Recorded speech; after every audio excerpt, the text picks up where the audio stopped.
Arabian, no, not really. Hi, Ubisoft. Especially considering what Ubisoft has done. As mentioned in the conference, we're just fresh from that.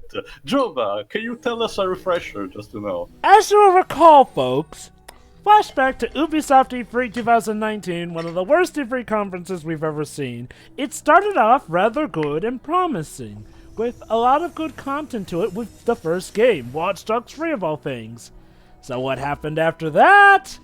It all went downhill from there, with maybe a few good moments sprinkled here throughout. It was Tom Clancy after Tom Clancy, realistic stuff, and then an incredibly vague ending that, while somewhat promising, leaves us wanting more, questioning more, and just wondering why the fudge do we even bother?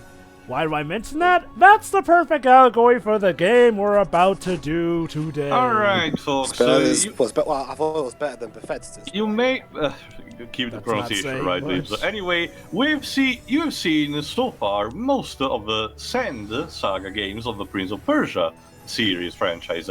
Ubisoft in 2008 decided to do a fresh restart of this, in tune with, the new generation of consoles.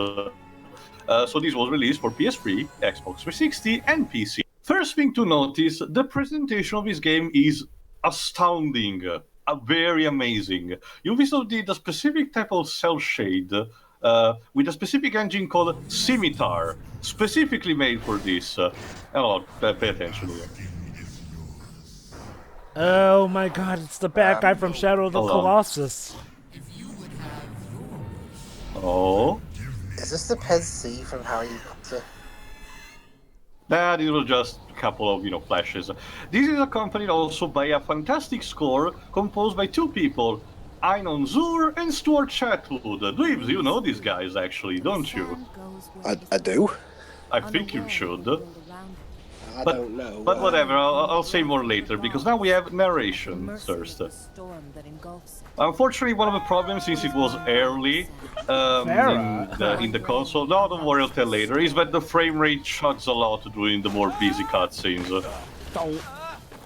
So here's our protagonist, the prince, as usual, although I'm not sure if he's a proper prince, but that I will tell more later. Voiced this time by Nolan North, because Uncharted was a thing around this time.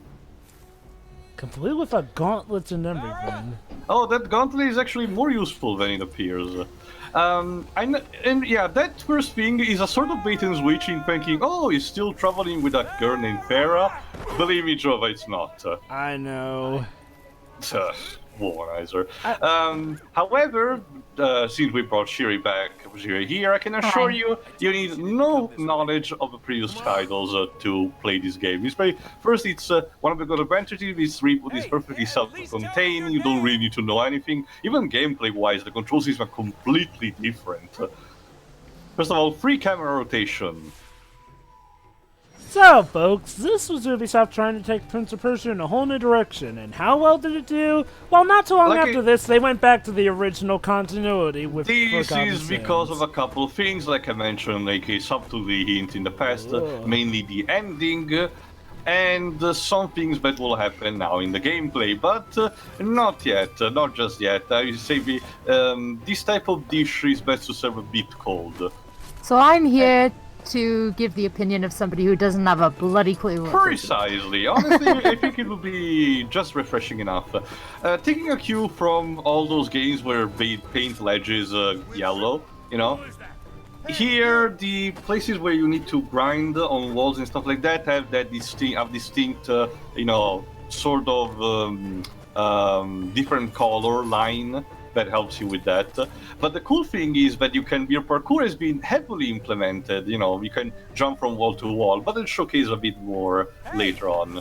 And as you can see, they're adopting quite the cell shading artistic value. Yeah, I already mentioned, they create a specific engine for this. I will say this though, one issue I do have is the thick outline though. Like, the thick outline on characters can get a bit jarring.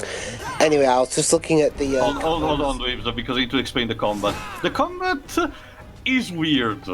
Not even lying. The square button is used for the sword, the circle for the gauntlet. The gauntlet is used mostly for grappling moves. There you go. While the sword attacks are mostly for, you know, basic damage. You can chain combos up if you time correctly. There you go. But there's also a bit of other stuff that you can do in combat, but that's reserved for later. Why are you following me? Because you're a cute girl. I heard you yelling. You and your girlfriend should. Hold on, wait for it. Farrah's not my girlfriend, she's my donkey. Classic behavior of a reboot, cheating on what is supposed to be rebooting. Really We do haven't not seen the care rest for of that. it.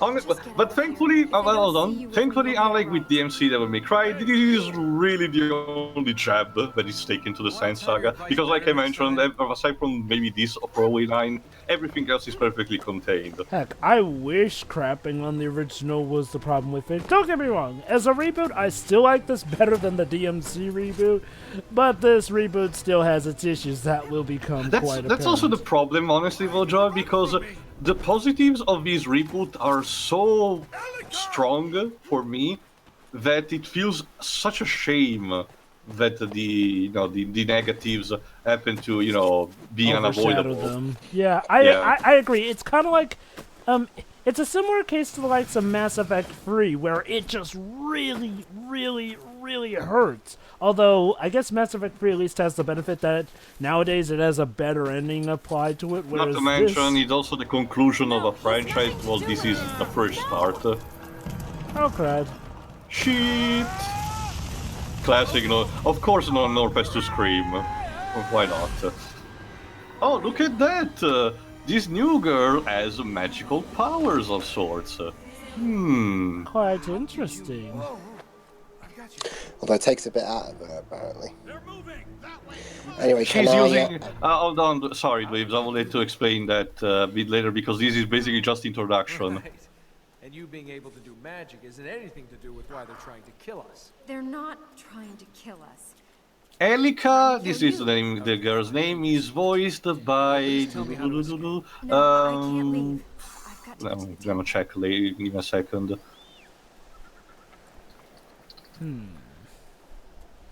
Go on, Leaves. I might as well. Anyway, Really this game had can two put me down composers. now. Stuart Chatwood, who composed most of the other games from Sands of Time onwards. This is the last the Persia game he composed I have for, lost my funnily enough. donkey, fallen down a So cliff, again, had a you rock change dropped a on lot me. of stuff, but you I'm don't not in a change good the mood. composer. Honestly, I think he does a fantastic job here, but go on. And the other composer is Ayman Zur, who's done music for some films I haven't really seen, but for television, he's done music for a few Power Rangers series, including Turbo, Lost Galaxy, and Time Force. And for video games, he's done music for. Fuck this shit. He's even done the music. He even did music for Twisted Metal Head On. Yeah. Anyway, Elika is voiced by Carrie Walgren, so if you haven't recognized her voice. You No, go. I recognise that name. There you go. Now on, you're basically traveling with her, and you can stop in this kind of sequence to talk with her, and they either talk with each other, or they explain a bit of more the lore of this world. Basically, it's mostly your resource for explanation and, levity. One thing I noticed is that in Sorry, but 2008, there seemed to be a trend for a lot of games that loved to have partners who you could interact with constantly. Heck, even Ace Attorney was doing this with the Honestly, investigations. considering the promise that the later Prince of Persia games had, where the prince was so silent and barely talked with other people, this is such a refreshing thing to me. Zur even did some of the music for Warrior. Oh boy, here we go. Okay, now it's time to talk. Alright, boy. Pedro, you wanna listen to this as well. You can't die in this game. Yep. At all. You can't die. Hold on, Wait, I know what you're thinking. Wait, the Wario Land games do that, but they propose a different alternate thing that allows you a challenge for it. For example, you lose coins or you're progressed back into a level, for example. So you are punished for not dying. What happens here if you die a lot technically and you get revived because Elika basically uses her power to put you back where you were, even in combat? What happens? If you do this more than 50 times, you do not get an achievement. That's it. That's literally it. This game is basically even more than easy mode. Which is the big, Well, big... how easy is it to stay alive in this game? There's not a It's not point that because hard. the only quote-unquote setback that you may have is that some enemies regain maybe a bit of health, like a chip of it. It's very noticeable, or you get put back onto a platform that you had to, traverse from bottomless pit. But like I said, your punishment is non-existent. That's what I mean. No, I know what the punishment is, but like, say you were trying to go for that achievement. How easy is it to get? Very, very easy. I got to Okay. that first try, even dying multiple times, honestly. And honestly, it's just an achievement. I mean, yes, I know there are people who care for That's a big of a achievements, but problem that's- because I get it that the previous games were extremely difficult sometimes very cheap in some placement. But this is not the solution. This is basically your solution for a cut is to basically bend the entire arm, even Yeah, if it's just a simple toe. May I? It's similar. Go ahead. Okay, this provides a problem for the game that is twofold. Not only does it hurt the game gameplay-wise, but also hurts the game story-wise, because let's put this into perspective. No matter what happens, say you get stabbed, you fall, you get poisoned or whatnot, Elka here can heal you no matter what. Let me put it like this. A lot of people put down the game after realizing that there was no challenge because, well, it ceases becoming a game at that point. So, what was with the high review scores? Oh, well, Presentation, Dweebs. yeah, That's presentation. He said the combination of the engine used, the setting, the majestic landscape, and the score would be enough to have someone being ecstatic about it. Also, Dibs, Dibs, high review Quantum scores be Break- damned because the game sold piss poorly. Get That's Also, not Dibs, even Quantum- counting the refunds. Just push. Also, the What, two- Quantum Break what? got a 79 on Metacritic, so it's not exactly like Metacritic is 2.2 I can't see million anyone copies is following. poor. We should hurry. Whatever. I'll explain in the meantime what was the combat theme that you missed. When you combat now with Elika, oh shit. See also what I mean? I can just do whatever the fuck I want, and I basically just get back here. I'm guessing Ubisoft had higher expectations. That too, remember, this was supposed to be a reboot and a launch. Remember, Assassin's Creed just came out a year before this, and you know how that ended up with that.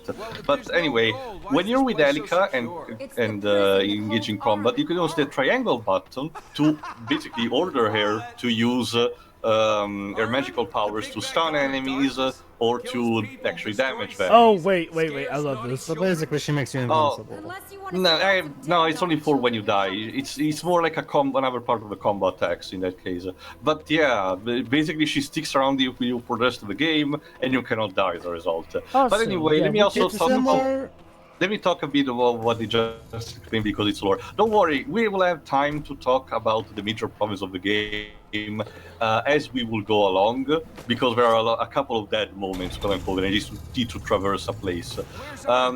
There you go. They talked about two gods because, unlike the previous game, this one takes place a lot from Zoroastrism. If you don't know what it is, it's a religion originated in Persian and Middle Eastern culture, centered around two gods, the gods of order, called Aruma Mazda, or more abbreviated or Mazda, as he's called in this game, and the god of chaos and discord, Angra Mainyu, or as more, shortened, Ahriman. You may have heard these couple of names if you played any Final Fantasy games, because Ahriman is used, and Angra Mainyu are used for a lot of, enemy or bosses types.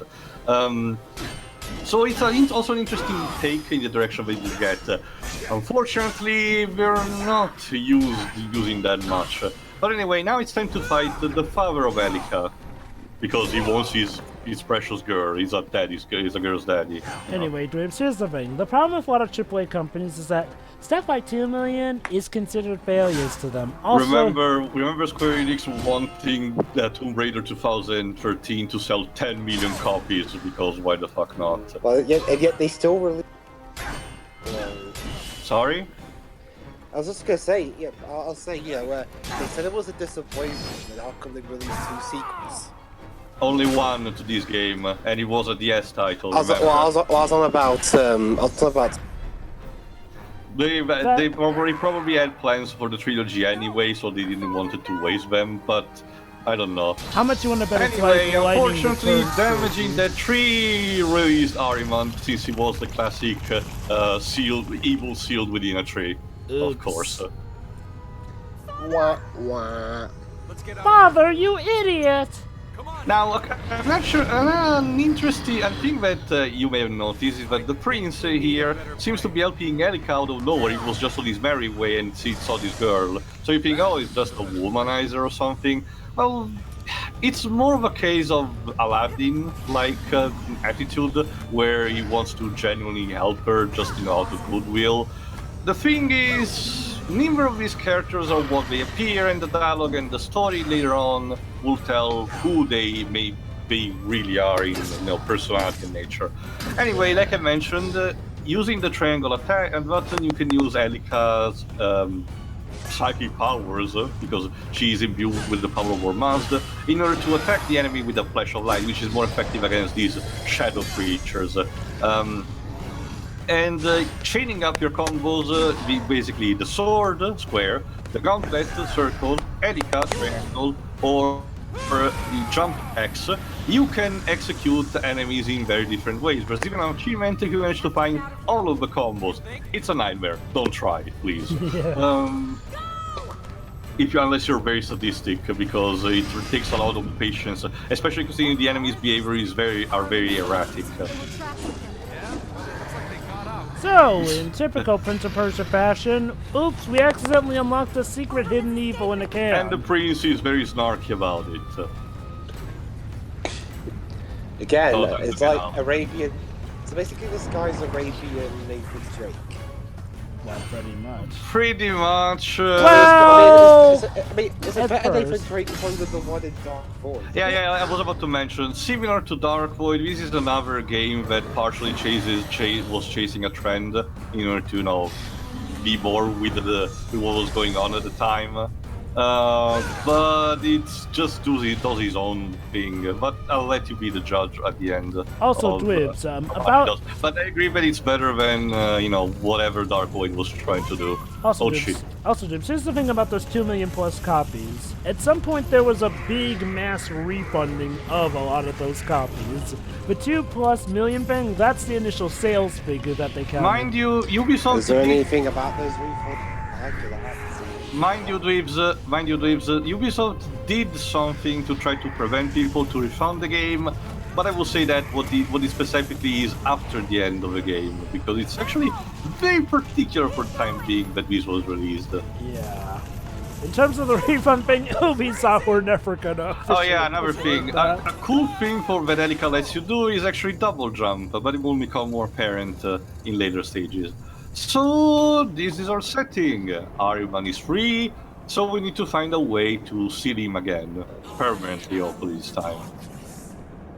I am your end. I am Batman. And I am inevitable? I don't know. And I am... Any more of your relatives gonna try to kill us? Or is it just your father? You need to stop. Because you're wondering, Ahriman is similar to Dormin in Shadow of the Colossus. Ahriman is voiced by 2 people, a male and a woman. Yeah, it's like I said, it's like the bad guy from Shadow of the Colossus. Kid and the male Quasi Songui. Really?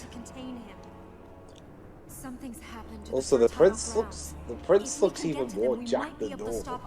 It's a stupid trend of. It's again.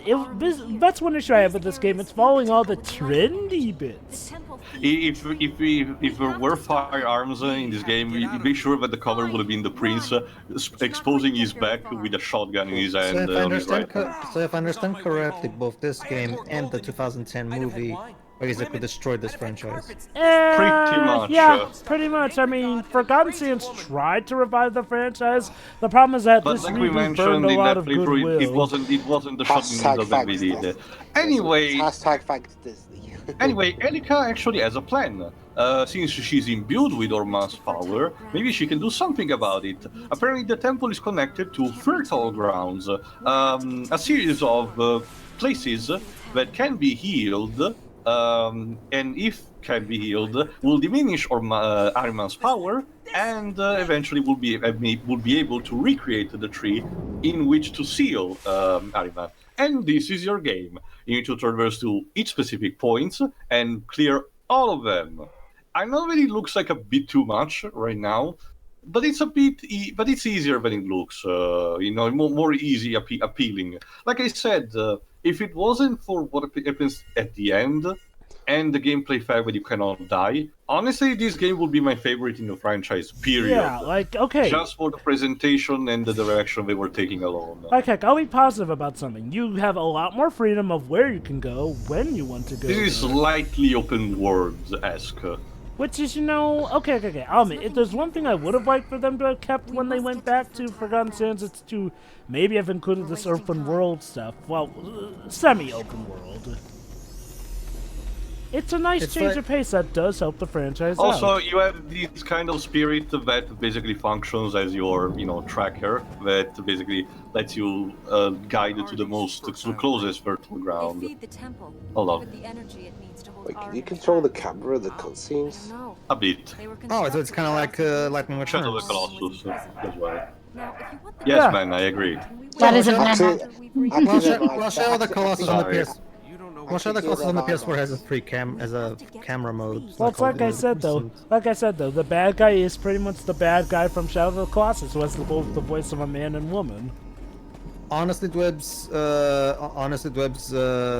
if Ubisoft had managed this series better, the Disney movie would have just been yet another shitty adaptation.